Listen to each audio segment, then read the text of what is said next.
Critical Hits.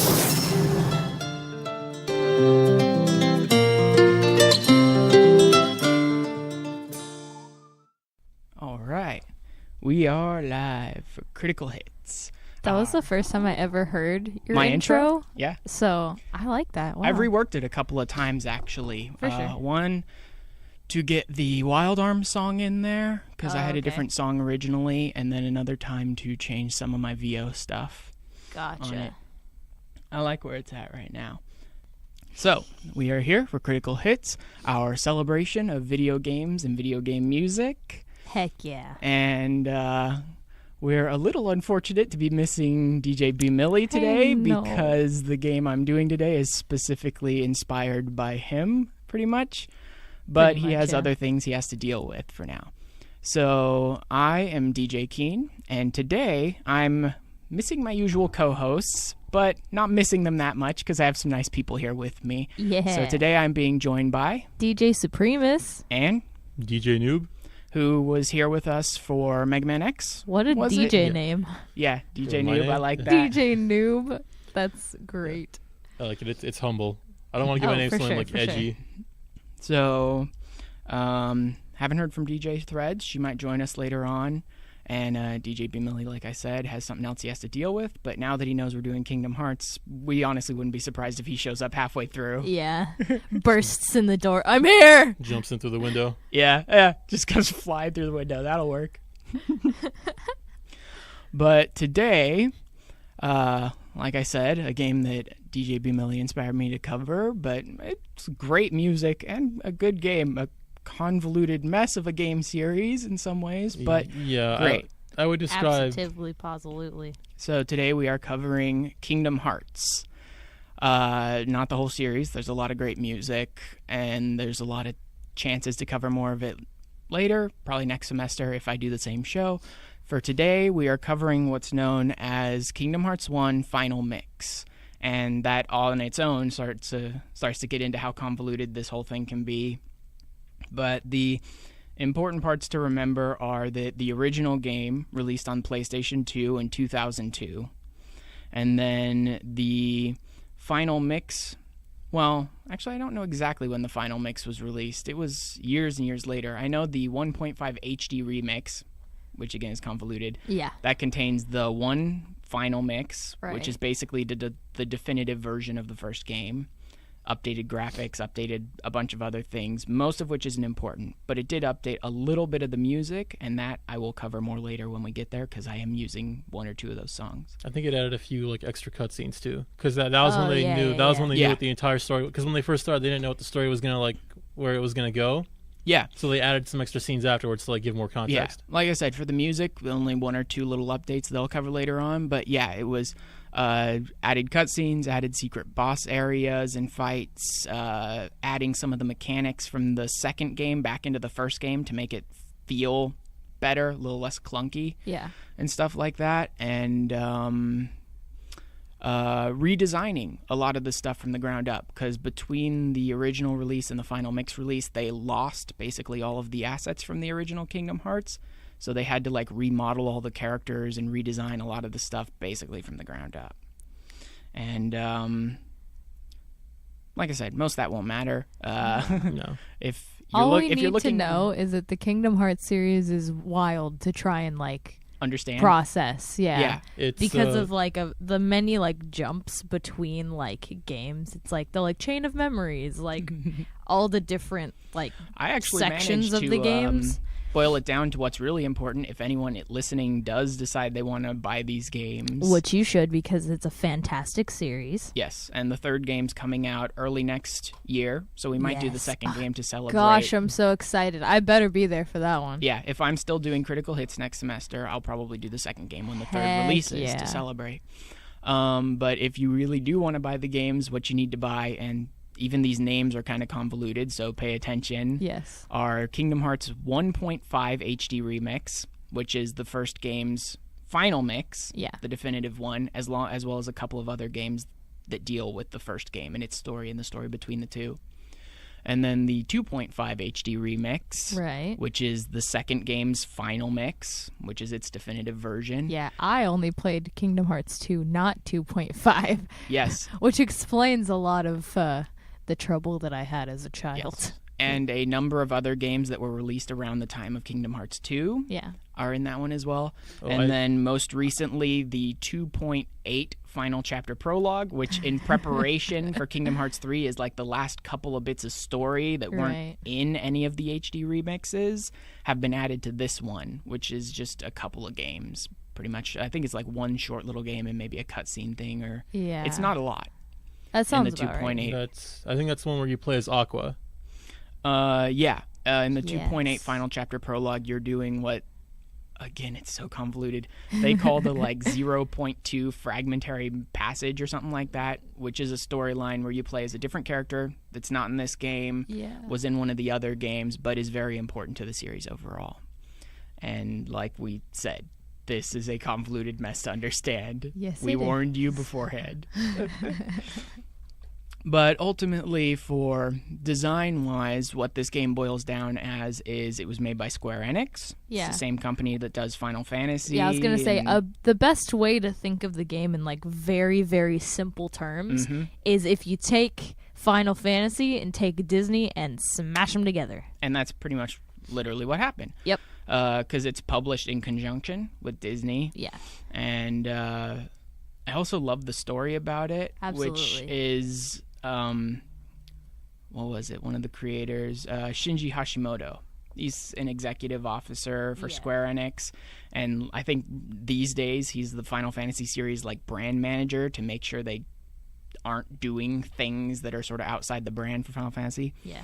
But back years and years ago, apparently Square Enix and Disney were sharing an office in Tokyo, or they had their offices in the same building or whatever in Tokyo. And so he ends up in an elevator with a Disney executive one day, and he throws them the original pitch that ended up becoming Kingdom Hearts. Fantastic. One day. It's literally an elevator pitch. So to everyone out there who doesn't think that elevator pitches are important, they certainly are, because without it, we would not have Kingdom Hearts. Yep. And it's pretty impressive. They've got some amazing voice talent working on it. Oh, yeah. You've got, I had it written down, Haley Joel Osment as yeah. Sora, who's the main character. Sora, my sweet summer child. Yeah. David Gallagher is Riku, who's his best friend, his rival, one of the other main characters. Yeah.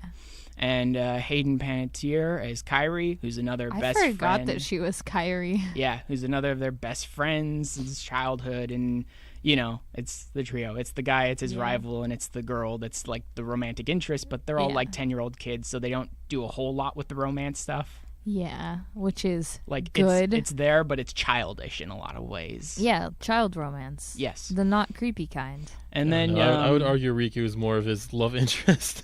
Most people would. I mean, a lot of people would. Over Riku. Most people would argue Riku's more of his love interest. He cares about Riku so much more than Kairi. It's really hard to not see it in that sort of aspect. I'm so glad you guys say this because I wasn't gonna say anything, but if we're gonna bring it to the gay, then Kingdom Hearts is very, very. Oh yes, it is. I just wasn't gonna say anything. Okay, it can't always be about the gay.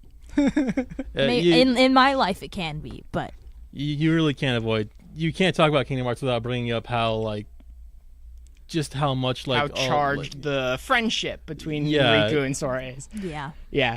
It's when he there's a point in one of the games where he sees Riku for the first time in 2 years. And he sees Kairi for the first time in a while too, and 2 years. He saves her. He saves her after she's being held hostage. Right. And he's like, "Oh, hey, Kairi," and he gives her a hug. But then when he sees Riku, he falls onto his knees. Riku, right. He's like, "Riku!" Yeah, and he grabs him I know. It's so good.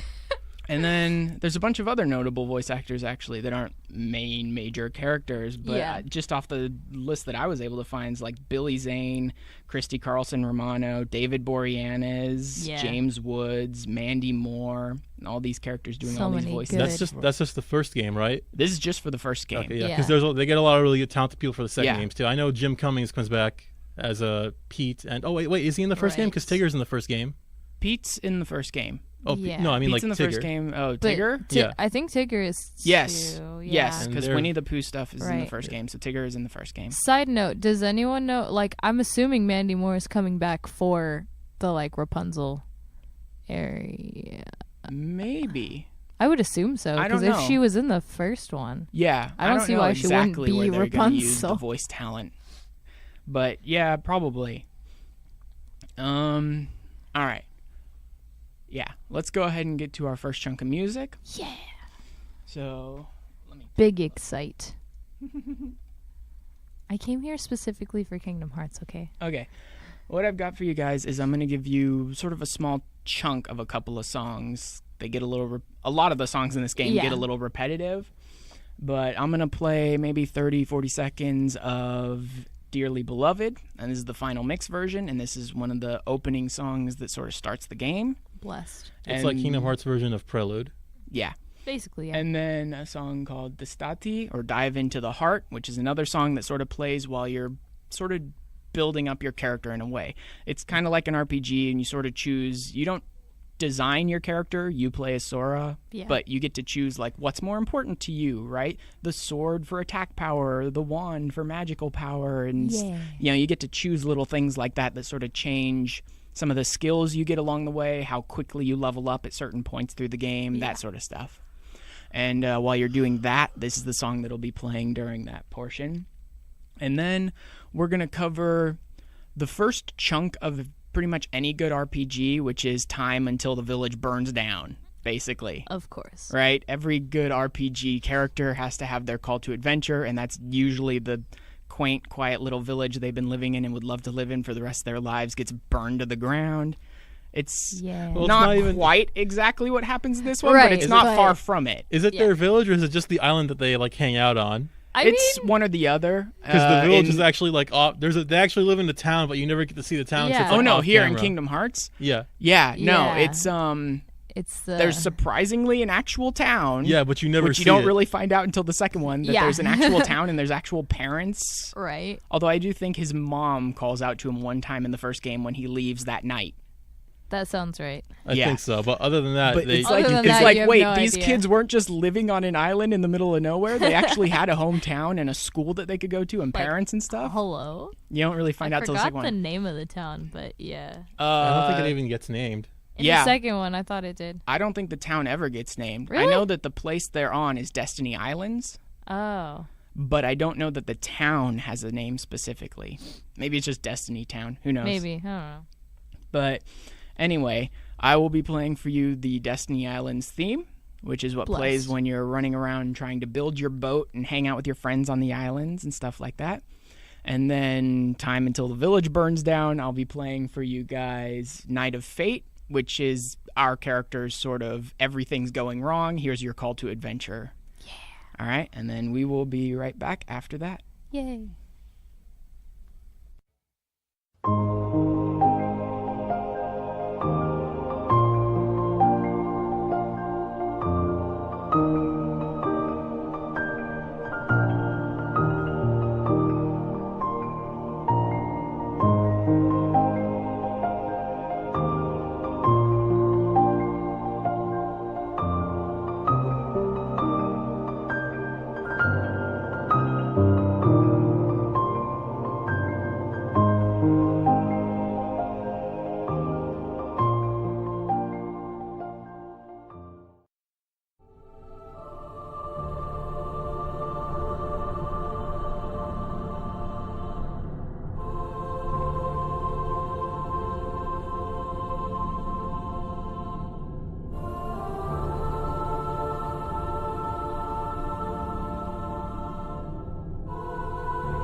We are back. Yeah. So, speaking of the music in the game, we were talking about the composer during the break, Yoko Shimomura, and she actually has a pretty interesting background. For the most part, she's most widely known for her work with Kingdom Hearts, having composed the music, being the main composer for I think every single game in the series. I don't know about like the mobile cell phone games or anything like that, but basically every single game in the series that I can think of. They probably, I know that for sure they remixed her music, some of her music into that, but I don't know if she's the one who actually did any of the original tracks for that. Yeah, but she does have some other things that she's worked on before Kingdom Hearts, or even after she started working on Kingdom Hearts. But originally, where I've found some things that were interesting was she did some songs, not like primary composer, but some songs for games in the Breath of Fire series, which is one of my favorite series. That's honestly. a very like popular like cult classic RPG, which people have been crying for. They've been like clamoring to bring that back for a long time. Yeah, the last Breath of Fire game wasn't very satisfying for a lot of the fans. Dragon Quarter, and so a lot of came fans out a long time ago too, didn't it? Even that was a very long time ago. A lot of fans have been wanting them to do something new with the series. But she also did some music for the Mana series, and I don't think it was like Secret or any of the early ones. I think she actually did music for Legend of Mana, which is one of the more recent ones. Recent-ish. It's probably over a decade. Yeah, almost 15 years old now. And then beyond that, she was also a primary composer on Parasite Eve series, which has some good music. I don't think quite as good as some of the other stuff, but it's got some good music in it. Yeah. And then one that surprised me, and one that absolutely I'd like to cover the music on at some point, but probably not this semester, is that she was the main composer for the original Xenoblade Chronicles, the first one. Oh, really? I didn't know that. I didn't see the second one on her like list of stuff, so I don't know if they had her working on the second one. It's just not listed, or if she only worked on the first one. Weird. I don't know. And then, as for design of the game, I had a chance to talk a bit about Shinji Hashimoto, who originally pitched the game. But much of the like style of this game has to do specifically with the person who helmed the whole project, because Hashimoto didn't come up with the whole idea himself. And the person who's been helming Kingdom Hearts ever since it was first conceived of is Tetsuya Nomura. Yes. Who is pretty much iconic. He's pretty much the face of Square Enix at this point. In some ways. At least when it comes to like, he's been doing, he started off with like character design, things like that. And he was doing that for Final Fantasy, and a lot of the Final Fantasy design has become kind of his style. Yeah. At this point. Basically, every time you see a Final Fantasy character with spiky hair, way too much leather, and like 50 belts on their body. Lots of For zippers. real, though. Yeah, like Nomura had a gosh. very like his own style, which has sort of become a style at this point, but it's something that he sort of dreamed up in his own head. The somewhere. style I that's think made cosplayers' lives hell. I think the reason why he has like such a like eccentric taste in design is because I think he is a pretty like he's pretty into fashion. Yeah, it makes from sense. from what I've heard For about a him. split second, I thought I was like really scared you were going to be like, he's a kinky person. Well, that maybe too. you don't know. He might be. all those belts Who and knows? straps and leather. And, Exactly. Yeah. That's why I was concerned. Anyway, sorry. No, but yeah, and a lot of that, a decent amount of that style carries over into Kingdom Hearts, right? Your main For sure. characters look very much more like the Final Fantasy characters of the game than the Disney characters of the game, True. which is something we didn't talk about too much, because we did talk about Kingdom Hearts is like taking Final Fantasy and Disney and mashing them together, Yeah, but it's a not, crossover. not just in style. It actually is a crossover. Yeah. You actually do have characters from old Final Fantasy games who've had their own main stories reworked a bit, Yeah. because Final Fantasy is a series which takes place over many different eons, over multiple different worlds. I mean, considering it's how not- many games there are. yeah, it's more of an anthology series with each game kind of disconnected from all the others. Yeah. And so grabbing a bunch of characters, like some characters from 7, some characters from 8, a couple of characters from 10 in Kingdom Hearts 2, and kind of finding a way to mash them all together in like the same time period and living in the same world together. Yeah, everything's like everybody knows each other. They don't know each other, but they've all been living in that same like sort of universe for a while now. So it's not like Cloud just walked into Disneyland and that's his first time there. He's been there for a while. No, yeah. Also, can we talk about how Mickey Mouse in Kingdom Hearts is rad? Yes. There's another word I want to use for it, but how Mickey Mouse is like the coolest guy ever. Yeah. He's an amazing sorcerer. Oh my god. They go back to the storyline with Yen Sid and him being like the sorcerer's apprentice and stuff like that, but then end up making him the quote-unquote like Keyblade master, which the Keyblade is the main weapon of this game. He's literally one of the strongest guys ever, Mickey Mouse, and but he's still Mickey Mouse. He's still he's like, and he's still got that voice. Don't worry. He's the king of Disney World or Disney Town. Basically, each of the worlds that we'll talk about in this game, it's like one big world got shattered into a bunch of different ones. So like each Disney story has like its own world that's based off that story, and then like all of the Final Fantasy characters have one world that's theirs that they all sort of coexist on. And so you you do jump between worlds. And stuff. But they do also appear in other worlds. You fly between different worlds. Yeah, the final. Well, that comes back to the whole idea of the story that when worlds sort of blink out of existence, people that manage to survive that just sort of end up drifting. Yeah. Right, and so. The Final Fantasy world, Hollow Bastion, wasn't really lost from existence. It's just everyone basically had to evacuate because it was overrun with enemies, and so now they're off on a bunch of different worlds, and you meet them throughout the course of the game. But yeah, you'll actually go to like, this is Tarzan's world, and this is Wonderland, and this little planet. You're in and Halloween Town. Yeah, they're basically like little planetoids or whatever, like built off of that specific Disney story, and you go there and you experience some of that story and, you know, fight enemies based off of that sort of style and all that sort of stuff. Yeah. And it's a lot of fun doing it that way. And it...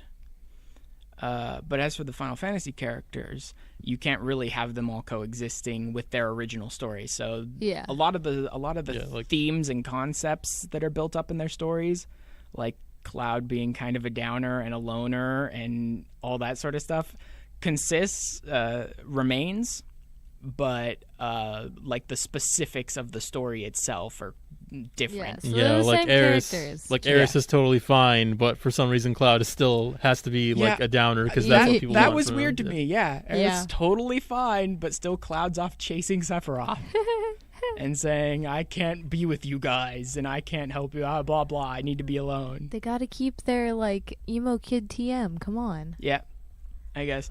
Oh, come on. Emo kid Cloud. How about Squall, who changed his name to Leon because he doesn't deserve to be called Squall anymore? Because he failed to save his friends. Okay, but no. Yeah, he failed to protect their world from the Heartless. Squall is and so the he changed edgy his name kid. to Leon. Squall's the edgy kid. They're all Cloud edgy. is There's the emo. so many Okay, I mean like edgy TM. Like he freaking changed his name because he failed everyone. Well, that's the thing about Cloud is that Cloud wasn't edgy at first. He was a pretty like normal guy, but then after Final Fantasy VII in Advent Children, they like made him edgy. I'm saying that he's emo. Little emo, like edgy, like that kind of like he's like really like broody and like whiny. Cloud was always. I've been back to play Final Fantasy more recently. Cloud was always pretty standoffish. He was always, I don't care about Avalanche. Are you going to pay me for my job? He just got more and more depressed as the series went on. He wasn't like broody though. Like that's the thing. But he was just the kind thing. of like he was standoffish, but he wasn't like a downer all the time. No, but then he discovered that everything he thought he knew about his life was fake. Basically, yes. Yeah, but he got pretty dark after that point. But even after that, he was never to the point where he was in Kingdom Hearts, where like in Kingdom Hearts he's like the most like broody, like the most broody like whiny kind of guy. Like he never wants to be. People are like constantly chasing him, like, hey, like come back to us, and he's just constantly like turning them down. Yeah, for no reason. Okay, but like, is that not also like one of the things about mashing it with Disney is that you have to have their like their like most like stereotypical parts of their character is what you see. Like, and they're marketing to children. They have to understand them more. They can't be like complex, like super complex. That carries over in a number of ways to the Disney characters as well. Yeah. You get kind of the most simplified version of the story that you got in the movies in the most case. Yeah. Well, that's not because Disney movies are that complex. That's more because they don't have like 2 hours to spend on each. Yeah, no. That's the thing. Is it also that like because kids who are probably playing Kingdom Hearts, you know, other than the ones who are already playing Final Fantasy, don't know the Final Fantasy characters. So they need to be given the most simple, like base of their character. This is who I am. Like, this is how I act. Yeah, so that they can't have this like complex Cloud who's like not, you know. I feel like everybody knows like who Cloud layers. Is though. Anybody playing if you Kingdom Hearts? okay, listen. Most of us, because we play games. I grew up knowing nothing about Final Fantasy. The only reason I learned anything about Final Fantasy is because I knew the characters from Kingdom Hearts and then looked them up later. See, but I've barely played all the Final Fantasy games either, but I still know who like all the characters are. They're like really iconic. My dude. Yeah. I feel like that's a common sentiment, though. I feel like a lot of people know who they are. Among gamers and stuff, maybe it'd be more common. Yeah, but among like just anyone in general, to the kids that Kingdom Hearts was like marketing to. Yeah, when they don't know. When they were releasing the first Kingdom Hearts game, it was absolutely meant as like an E for everyone game, like meant for kids. Exactly. They didn't realize they had a fan base that was way outside what they were aiming for until later. Exactly. They also, because they're making a whole new game, they had to assume that their audience didn't know the original Final Fantasy characters. They had to because like that would be they had honestly to assume that their would audience kind of, didn't know all the Disney stories either. Same, yeah. That's why basically all the stories you encounter as you're going to the different Disney worlds are basically the story from the movies. Yeah, because that would kind of be suicide to a game you are just trying to start if you assume that your audience already knows your characters. Mm-hmm. Yeah, but that doesn't explain why they're still so like flat, even like 8 games later, where they're like the exact same character 8 games later, where they have like no depth or like because personality. They spend less time focusing on the Disney and the Final Fantasy characters as time goes on in the Kingdom Hearts series, and more time focusing on the Kingdom Hearts characters. Yeah. Yeah, a lot of the later games it was always are about the Kingdom focused. Hearts characters. For sure. Yeah, but they get more and more screen time, and a lot of the Final Fantasy and the Disney characters tend to remain sort of the same people they are. They're more of the like helpful NPCs than anything. Yeah. Yeah, even in Kingdom Hearts 1, they didn't really do that much in Kingdom Hearts 1. It's almost entirely like focused on Sora in Kingdom Hearts 1. Yeah. Yeah. And that's the thing, is that's why all the characters are like that, is because like you get an idea for the type of character they are. Yeah. Like we said, pitching it to little kids, like this is a basic idea of what this character is. Yeah. Right? And then they serve their purpose through the story. Precisely. Which isn't to say they're bad. There's some pretty fun stuff to be had in the Kingdom Hearts games, both with the Final Fantasy characters and their weird, edgy freaking goofiness. Axel. He's not even a Final Fantasy. He's a Kingdom Hearts character. I know, but I'm like, just in general. But he might as well be a Final Fantasy character. He might as well all the Kingdom Hearts characters might as well be Final Fantasy characters. Yeah, the Kingdom Hearts characters are kind of like, where you mash Final Fantasy and Disney together, the Kingdom Hearts characters are kind of like Final Fantasy characters with a little bit over enlarged limbs and stuff. Yeah, basically. Sort of cartoony proportions in some ways. They're basically Nomura's babies. I think Sora's Tetsuya Nomura's favorite character, if I remember correctly. I heard that. I don't know where I heard that. I think it was something like that. Sora? I couldn't remember whether it was Sora or Riku that was his favorite. He really liked Sora. Valid. It might have been Sora, yeah. Because he's probably a huge Disney fan too, so for him getting to make a character that's like one of his characters, but with a Disney twist, is probably like exciting to him. Well, yeah, him and Hashimoto were the ones who came up with let's cross our Final Fantasy stuff with Disney. Yeah. So yeah, they're big fans. All right, we are going to go to our second break. Oh boy. And this one's a little special. As I said before, a lot of the songs in this game can get kind of repetitive because they're sort of background music while you're in the course of. They're great music, but they can be kind of short loops in a lot of cases. And that holds true even for the music that you encounter on the Disney worlds. Like we said, you're going to a bunch of different worlds based on Disney stories and movies and things like that. And so you encounter a lot of the same kind of music you found in those movies in a lot of cases, or a music track sort of designed off the music that was in the original movie. Right. In the cases where they didn't really have one that they wanted to pull from the original.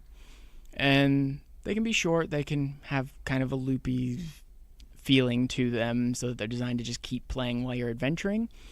I came up with a different idea instead that I talked to Supremus about yesterday, which is I'm just going to take every single one of these Disney World themes, and since they tend to be sort of designed to go in a loop, I'm just going to play the first 30 seconds of each of them, spliced together with like fades in and out in between.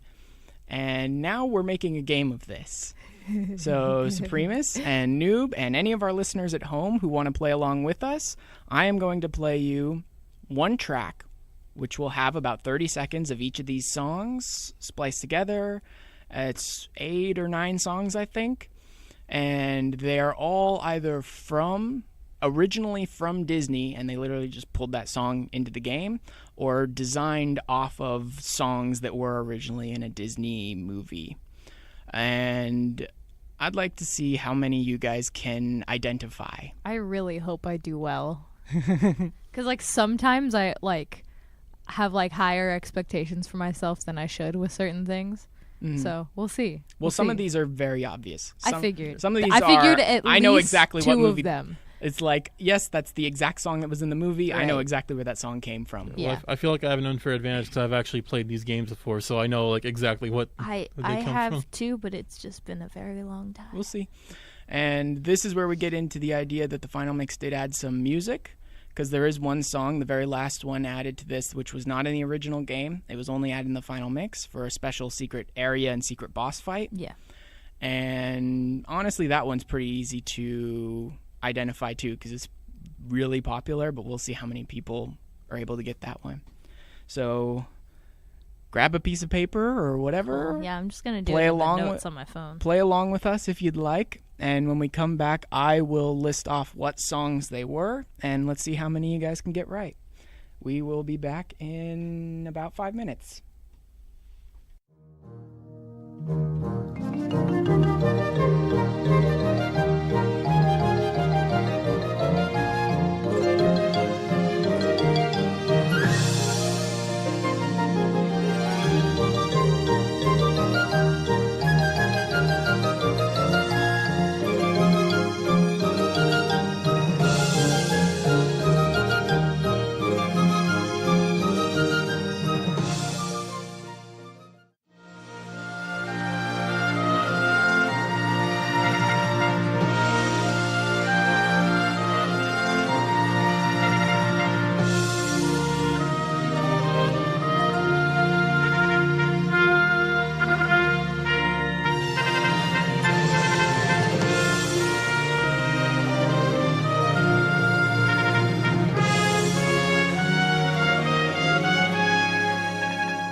I'm like tripping over here.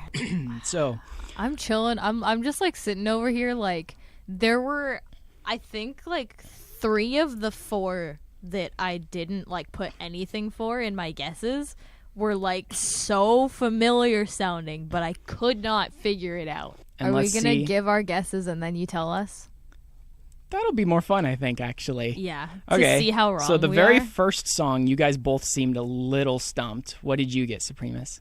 I didn't put anything. I think you got it because you've played the game. It's Alice in Wonderland. Yeah. Yep, it's Wonderland. Oh, that makes sense. I forgot that Alice in Wonderland is in Yeah, the game. I don't It's know one that of the- I don't know that song appears in the movie at all. I think that might have been designed for this game, just in the style. I Of don't- like I knew Alice it in sounded think like so. familiar. I just didn't Yeah.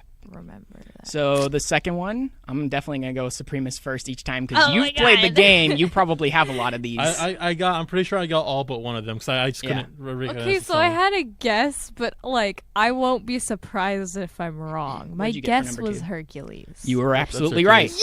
Yes! Cool. The second Okay. one is from Hercules, and it's the Olympus Coliseum theme. Yes, that was like the in the like rechain of memories. Mm-hmm. I got so mad because I made the mistake of going there first and screwed myself over and got stuck there and couldn't continue the game and gave up.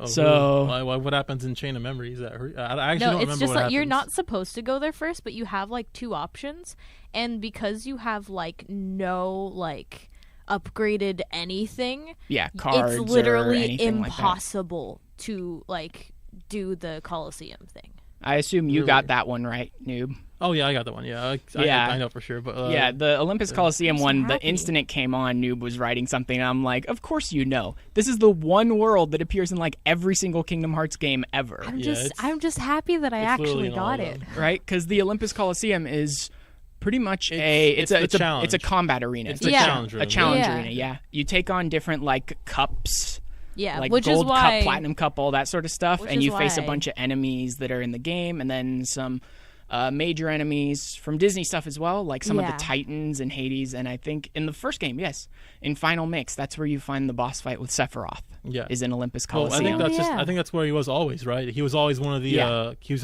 always one of the special bosses in the Coliseum. for that one, in 2, you have to go to a different location to fight Sephiroth. Oh yeah, in 2 it's a different spot, but in the first one I think it was Yeah. always in the Olympus Coliseum even before Final Mix. Yep. Yeah. All right, number 3. What did you get, Supremus? Tarzan? It's Yes? Tarzan. Oh, thank God. Okay. Yes, it's the Deep Jungle song from Tarzan. Okay, I'm proud of myself. I'm doing okay. Number 4, I think everyone got. Winnie the Pooh. Absolutely. Winnie the Pooh is pretty easy for anyone to know. Yeah. It's Winnie the As Pooh. soon as you hear the like do do do do. Yeah, it's Yep. just the Winnie the Pooh song. Like what else Yeah. could they possibly Yep. put for that stage? Right. Now, number 5, Supremus, you said you had a thought of what it was, but didn't know for sure. I guessed it was Aladdin. And you were absolutely correct. Yeah. I'm like, I don't think anything else sounds like there's that. not a whole lot of Disney stuff that will fit that style of Yeah. music, really. I assume you got all those Yeah, right Aladdin. so far. Number 6, I don't think. had no guess for it, but like it sounded frustratingly familiar. Mm-hmm. You played it and you said this is your most hated world in the whole game. So Yeah, it's Pinocchio. You're inside monster. You're inside Monstro. You're inside the yeah, giant whale. you're inside the whale. That's why. Mhm. Okay. Yep. So that's a Pinocchio song while you're inside the giant whale. I don't sure. know that Pinocchio, the actual movie, had any song that was like this that was based off of, or if they designed this one specifically for Kingdom Hearts. They probably just designed it around like what it would sound like according to the era. basic Probably, idea of what yeah. Pinocchio songs sounded like. The next one, I think everyone gets. Little Mermaid. Pocahontas. Pocahontas. Thanks. I don't think Pocahontas is even in Kingdom Hearts. It's not. I know. It's Not yet, it's but not who in a knows? single Kingdom Hearts Yeah, game. who knows? With 3 coming out, who knows? I'm so excited for Yep, Rapunzel. Little Mermaid, Under the Sea. And after that, of course, Supremus got this one. Nightmare Before Christmas. Yep, this is We Halloween. know my edgy self. Mm-hmm. And I think everyone probably got those. Those were the 2 that I'm like, yeah, every single person listening is going to get these Yeah, 2. like there's no way you can't guess. How do you not those. get Little Mermaid and Nightmare Before Christmas, Right, honestly? They're just so iconic. The one after that was stumping everybody. I put nothing. Yeah, it's just You didn't get it's anything? too. I want to guess. I want to guess Sleeping Beauty, but I think that's wrong.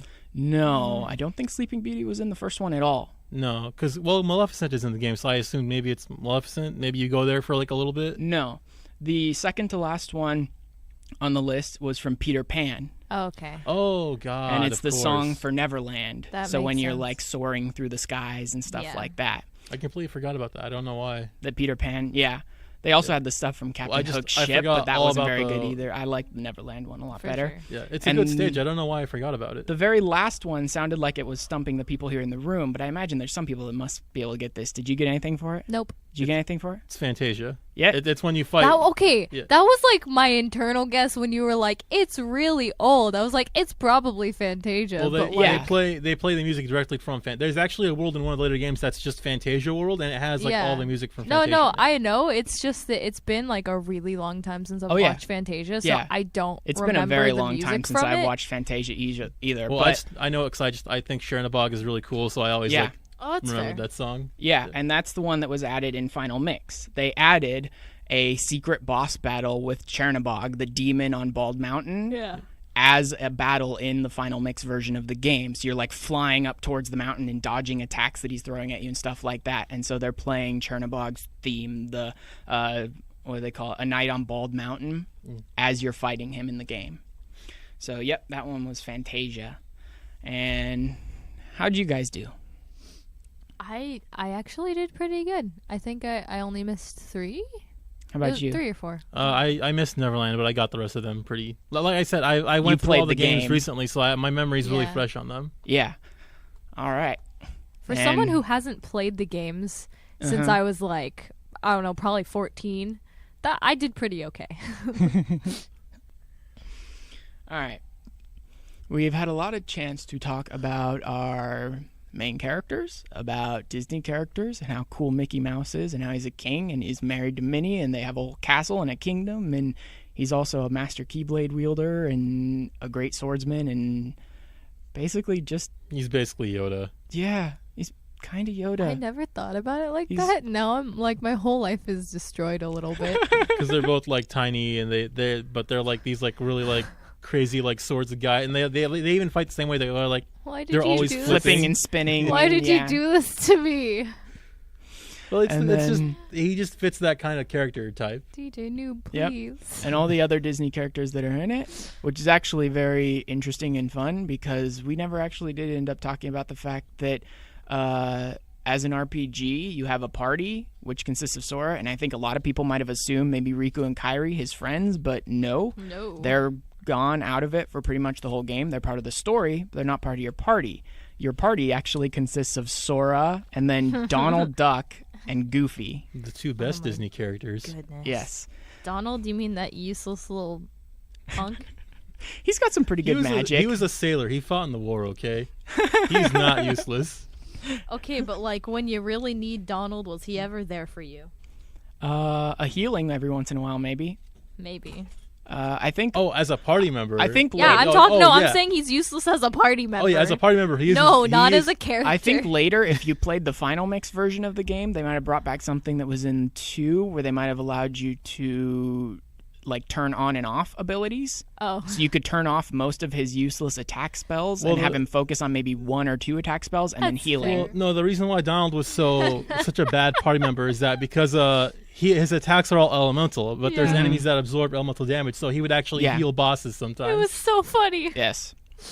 Oh, sorry. Not the best, but it was very interesting having Donald as your DPS mage and Goofy as your tank fighter.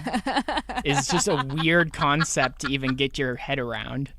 But it fits though, because Donald is like he has that sort of look to him, and Goofy's like really big, so you could buy him as like a tank kind of like, character.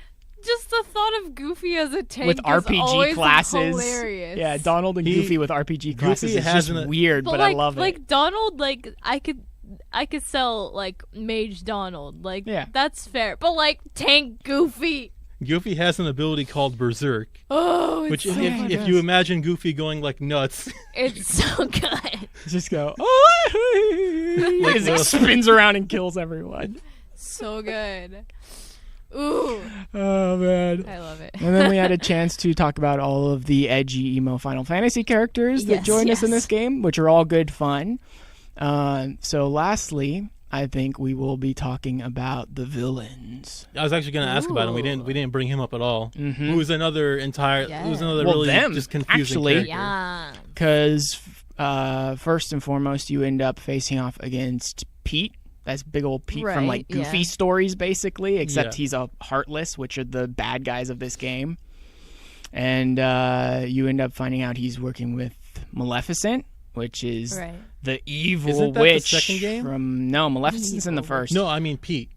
No, Pete's in the first. Is he? Pete's in the first. Yeah, Pete's working with Maleficent the whole time. Because they're surprised when they see him in the second game. She's the evil witch and dragon from Sleeping Beauty, right?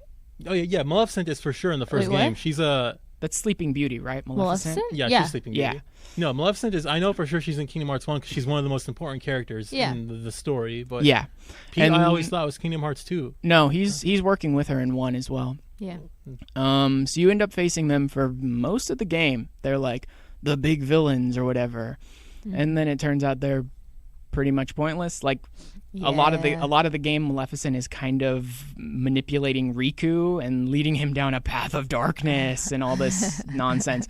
Kingdom Hearts is very the power of light, the power of dark, the power of friendship and love. It's one of those good series. Versus evil. I made a joke about like Mickey being Yoda, but a lot of the Kingdom Hearts has a lot of similarities to Star Wars with just the characters that's the overall concept between light versus dark and also, the way characters lightsabers and keyblades.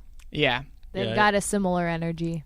And they treat keyblades just like lightsabers. Where after a while they just start handing them out to everybody, even though they're supposed to be like special things. Yeah, that all like, but somehow they're it's like also the big amazing weapon of the universe. Yeah, but like lightsabers and keyblades are also special to the person who they belong to. Yeah, where you actually get scenes where like another character will be holding Sora's keyblade and then it just it just vanishes and appears back in his hand pretty much. Yeah. Yeah.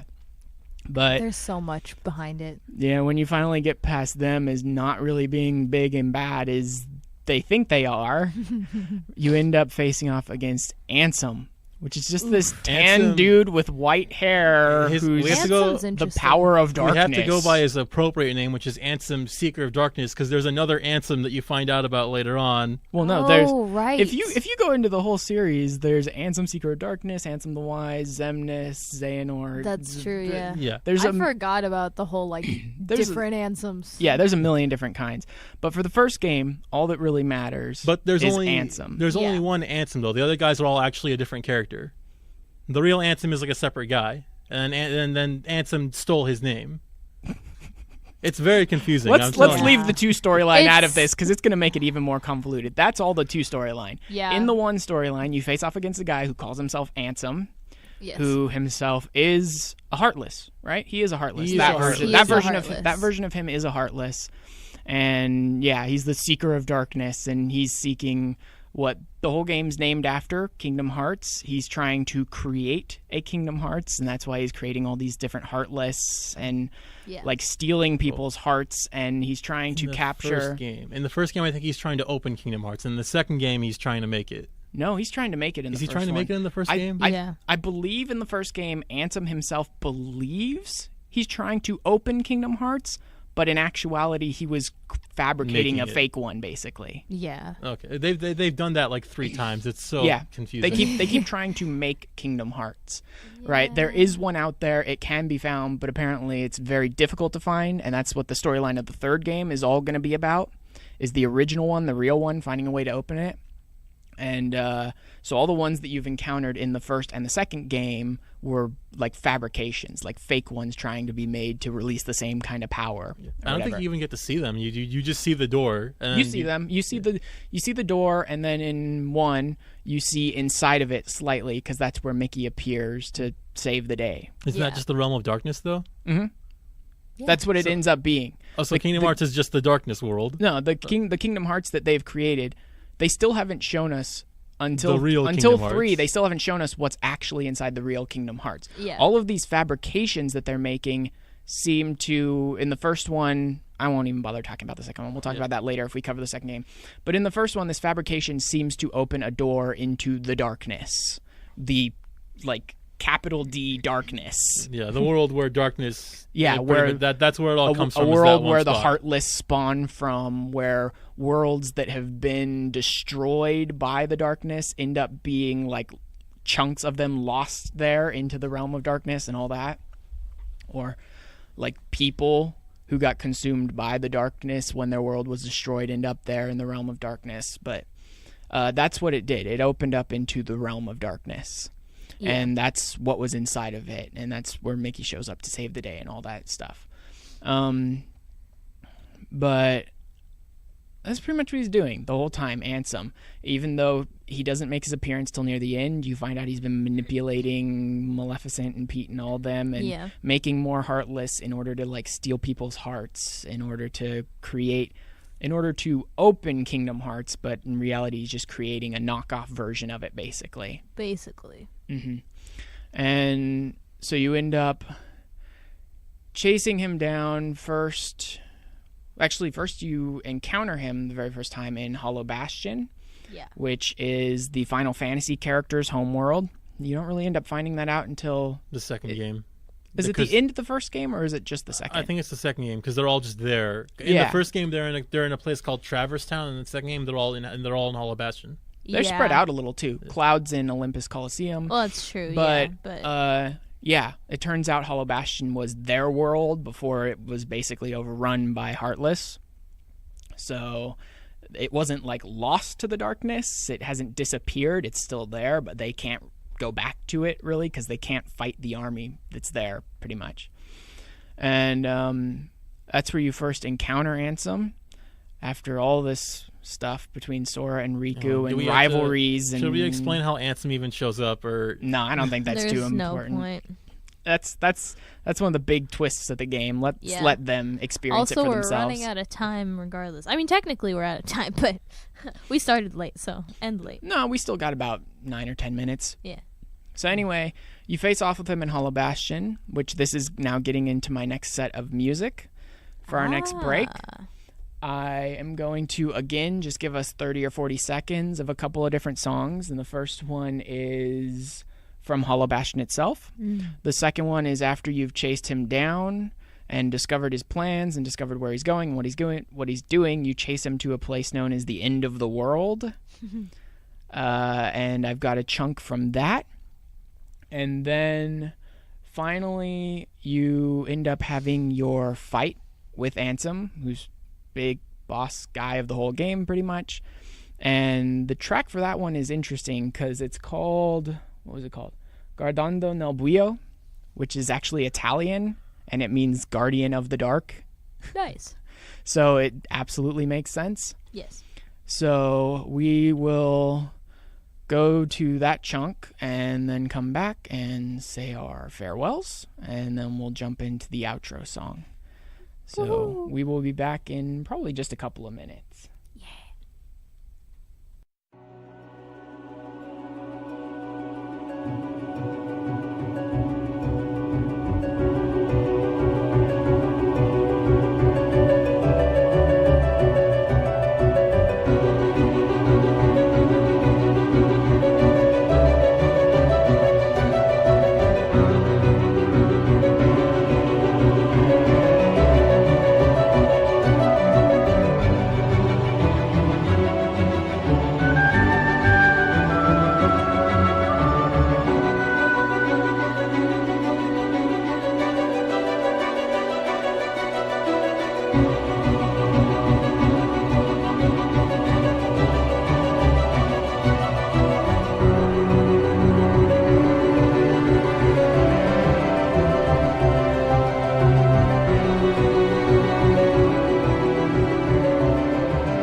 Yeah.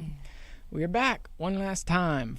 And I think we've covered pretty much everything for now, unless you guys have anything more you wanted to say about the game. I know you had a couple of things you were thinking about the game. If there's any really important ones you want to say. Oh God, there's so much. See, I don't know what to say because there's so much. Yeah, no, that's the thing. Is just like at the point that we're at, I feel like we're good. If I keep going, I will keep going. Yeah, we could literally sit here and talk like all day about Kingdom Hearts. There's like literally that much just to. Yeah, and we're only talking about story. the first game right now. Yeah, and I've said it before a number of times. I'm a person who knows Kingdom Hearts. I haven't played all the games, but I've watched other people play and checked out the lore and all this other stuff. Yeah, I pretty consider myself pretty not knowledgeable, but I know everything that goes on in the Kingdom Hearts games. I've even seen story walkthroughs of the mobile games. I've seen those too. Yeah. Heck. Yeah. No, you have to. That's the thing about Kingdom Hearts that I have to tell you guys right now, because we talked about Kingdom Hearts 3. That's one thing I do want to talk about. If you want to play Kingdom Hearts 3, you have to at least watch the cutscenes of every Kingdom Hearts game before it. You have to know everything. That's a bit of a stretch. Knowing everything is good. But if you have played like Kingdom Hearts 1 and Kingdom Hearts 2, you'll get a good grasp. Yeah. But there will be lots of little things here or there that you're like, wait, when did that happen? Then you won't know who, if you just play Kingdom Hearts 1 and 2, you won't know who Xehanort is. And Xehanort is the main bad guy in Kingdom Hearts. Yeah, you will. That was covered in 2. Yeah. Well, they just say his name, but you never actually see him. You do. Do you? No, yeah. I mean like the real Xehanort. The old dude. Yeah, the one that's the one that appears at the end of Dream Drop Distance. That one's in Birth by Sleep. He's in Birth by Sleep too. Yeah. So see, like you have to at least watch the cutscenes to know who these characters are, because it's not just him; it's other characters too. Like but that assumes you really need to know all that stuff. Knowing all of it's you don't need fine. To. As long as you get the name drop you'll be okay. Yeah, there will be a lot of lead into. In 3, I think there's going to be a lot of especially because of how long it's been. There's going to be a lot of catch up for sure, but those of us that have played the games will probably spend a lot of time in 3 going, I already know this. I know this. I know this. But there is a bunch of information from a bunch of the games that Sora doesn't even know. Yeah. So they'll probably be doing a lot of explaining to him to explain to the audience. Yeah. In 3. That's always fun. Yeah, well. Yeah, I mean, for people who didn't play beyond 1 and 2. Yeah, also considering how we've been waiting for this game, man. So it's been like a good chunk of time to where they're like, okay, we'll give you a refresher. It's been 13 years since Kingdom Hearts 2. Although actually, I think they. Because there have been lots of games in between Kingdom Hearts 2 and 3. It's been a long time. Well, yeah, but it's still been like a good. I think even beyond the weird 1.5, 2.5, 2.8 thing. I think recently on probably PlayStation 4, they released something called Kingdom Hearts: The Story So Far. And that sounds familiar. There's also a Kingdom Hearts VR game coming out where you get to play as key moments in VR. I don't know if The Story So Far is a game at all. It's on a game disc. I don't know if you play any of the games on it. It might just be what we said before for some of the handheld games and things like that. Yeah. They didn't, in the 1.5 and 2.5 versions, they didn't fully remake those games. They gave you important cutscenes from those games to tell the story. Right. Pretty much. But that might be what all of The Story So Far is. I'm just guessing. I haven't looked into it. I don't know for sure. They might have some of the games in there that you play, but The Story So Far might just be cutscenes from all the games. For sure. Which that really tells you a lot about the story, how they have to release 3 separate things just to get you on board with what's going on in Kingdom Hearts 3. Oh yeah. Kingdom Hearts is a convoluted mess.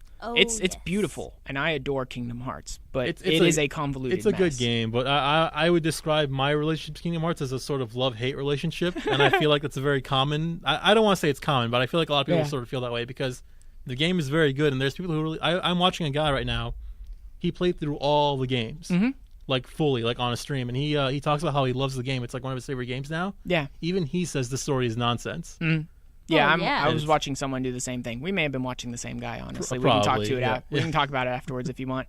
But yeah, he was playing through all of them, and even 100%. He didn't just do the game. He found every single thing in the games, all the bosses. I don't know that it was 100%, but it was all trophies. All trophies, yeah. All the important stuff. But there's maybe he didn't get all get all the little spirit things. But. Yeah.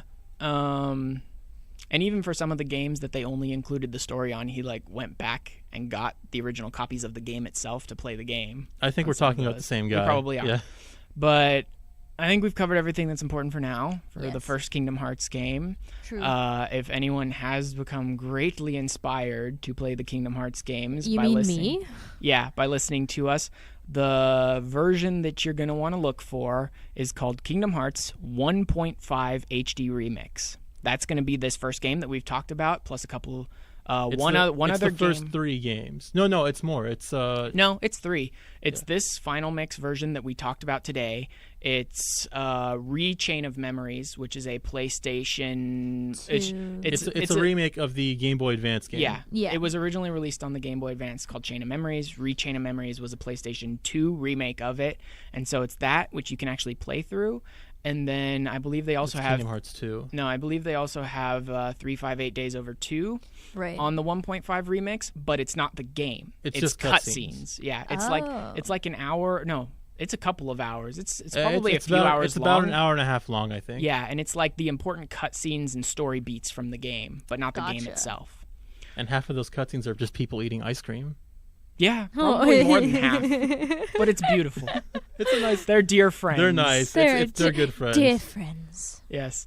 All right. Everybody's friends in Kingdom Hearts. Yeah. Even the bad guys are your friends, kind of. I mean, yeah, kinda, actually, yeah. people have talked about that before, and it's something worth bringing up. Is Tetsuya Nomura, who helms the whole project of Kingdom Hearts, he despises killing characters off. He doesn't like it. He does not like killing off his characters. I think That's he literally valid, cannot. though. I think with Disney, he just literally cannot do that because Disney would not want that. No, I think he's allowed to in some ways, but he doesn't like to. He doesn't like to kill off his characters, which I admire. I like someone who's not like, I'm just going to throw this character away to inspire this other character to do whatever. Yeah, he didn't. I think it's more interesting if you're not killing off all your characters because you get more to do with those characters. Yeah, there's certain things he changed, like with Tarzan. Like Tarzan is a very dark ending to what happens to Clayton, but in Kingdom Hearts, he gets onto a giant invisible chameleon and then you beat him up. Bye. But yeah, he despises killing off his characters so much that in the Kingdom Hearts series, he's had characters who you're like, that person was dead. That person was very dead. Didn't you die 10 years ago? Yeah. No, they're it's just like, did you die? back now. No, they became a Heartless, and they became a Nobody, and you defeated the Heartless, and then you defeated the Nobody, and now the Human is back. It's like it's all this weird. So wild. That's the part. That's one of the things that I just absolutely hate about Kingdom Hearts. How does killing 2 halves of something bring the original one back together? Because apparently 2 wrongs make a right. Considering it's a concept that didn't really get started until recently, I'm guessing 3 is going to tell us more about it. But yeah, that's the weird part. When someone goes Heartless, they make a Nobody, and if you kill the Heartless and the Nobody, somehow the Human comes back to life, and it's just weird. It makes no sense. That's all 2 and 3 nonsense that we don't need to worry about right now. All you need to worry about right now in 1. I'm getting upset now because now I'm thinking about the story more. Oh my God, stop. All you need to worry about right now in 1 is the Heartless. Yeah. Just fighting them and defeating Ansem and saving your friends. Here's the good advice for anybody wanting to play Kingdom Hearts. Go into it. Don't go into expecting because people talk about the story a lot, and some people say, "Oh, the story's actually amazing." You just have to be really smart to get it. Just throw that out the window. You don't need to be really smart to get it. It's a very spread simple, out over a lot of places. Yeah. It's a very simple story. So just go into it expecting a really simple. It's gonna be weird, but it's also very fun with how it's so weird. It's really funny at points. Yeah, you just have to go into it expecting it to be hello. Yeah, just go into it. Go into it with an open mind. Expect it to be okay, you're gonna get some really weird, confusing stuff. But at the end of the day, convoluted. At the end of the day, Kingdom Hearts is still a very fun game. That's just another piece that comes off of Tetsuya Nomura being in charge, is that he's an idea guy. Tetsuya Nomura comes up with interesting ideas, things that he really wants to say in his games, and then he worries about weaving the world and the lore around making it fit later. Yeah. Yeah. Kingdom Hearts feels like it was written as they went along. It literally feels like that. It often has that feel of not knowing exactly where it's going at any one given time. But it is a really amazing story. Oh yeah. Convoluted is amazing is. I don't know if I'd call it unbelievably convoluted, but amazing and a lot of fun. I think it's an interesting story, but it's not appropriately cheesy at the right moments too. It's very cheesy. I would not call it an amazing story because it's very simple. But the message is very simple. It's about friendship and how the bonds you make with friends can extend beyond, even if you're like, far away from your friends. If you're really close to each other and you've like formed those bonds, they're always going to be with you in some sort of way. And I think it's a very simple story, but it's just told in the most stupid way possible. Oh my and I have more colorful words for that, but I can't say them because we're on the air. Exactly. That's a pretty decent place to end it, because our last song is going to be the ending theme for the game, which sounds a little weird sometimes when you listen to it, but ultimately the design behind the song in all the versions, because they actually had the same singer and songwriter and all that. Utada Hikaru, right? Yeah, Utada Hikaru. Did the original Japanese version called Hikari, and then worked with a number of different songwriters around the world to develop not just a direct translation of Hikari, but rather another song that fit the same concept that they were trying to portray with the original song. Right. All set to the original music. So it is the original music in each version, but it's a different lyrics and different song, all set to the same idea, which is nostalgia. Like Innocence Lost, like these kids start on Destiny Islands and then they go on this big adventure and they go through so much, and it's sort of nostalgia for the innocence that you left behind, sort of thing. So, and that's simple and clean. I will be playing the English version of the song, and this has been Critical Hits, our celebration of games and game music. I've been DJ Keen, and today I've been joined by DJ Supremus and DJ Noob. All right, we will see you guys next week, but we are out of here. You walk away, you don't hear me say, please.